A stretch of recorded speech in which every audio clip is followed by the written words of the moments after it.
ಒಂದು ಥೆಸಲೋನಿಕದವರಿಗೆ ಬರೆದ ಪತ್ರಿಕೆ 5ನೇ ಅಧ್ಯಾಯದ 18ನೇ ವಾಕ್ಯ ಹೇಳ್ತದೆ, ಎಲ್ಲದರಲ್ಲಿ ಕೃತಜ್ಞತಾ ಸ್ತುತಿ ಮಾಡ್ರಿ. ದೇವರ ಸತ್ಯವೇದ ಗ್ರಂಥ ಈ ಕೃತಜ್ಞತೆಯನ್ನ ಸಲ್ಲಿಸೋದು ಒಂದು ಚಾಯ್ಸ್ ಆಗಲ್ಲ. This is not options. ದೇವರಿಗೆ ಕೃತಜ್ಞತೆಗಳನ್ನು ಸಲ್ಲಿಸುವುದು ಮತ್ತು ಹರಕೆಗಳನ್ನ ನೆರವೇರಿಸುವುದು ಅಂದ್ರೆ ಕೃತಜ್ಞತೆಯನ್ನ ವ್ಯಕ್ತಪಡಿಸುವುದು.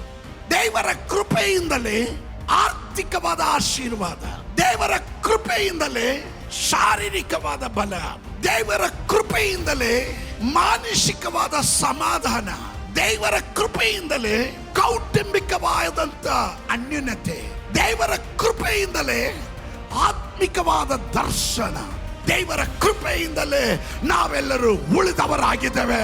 ಆದ್ದರಿಂದಲೇ ಕೃಪೆ ಕೃಪೆ ಎಂದು ಹೇಳಿ ದೇವರನ್ನ ಘನಪಡಿಸುವ ದೇವ ಮಕ್ಕಳಿಗಾಗಿ ನಾನು ದೇವರಿಗೆ ಸ್ತೋತ್ರ ಮಾಡ್ತೇನೆ.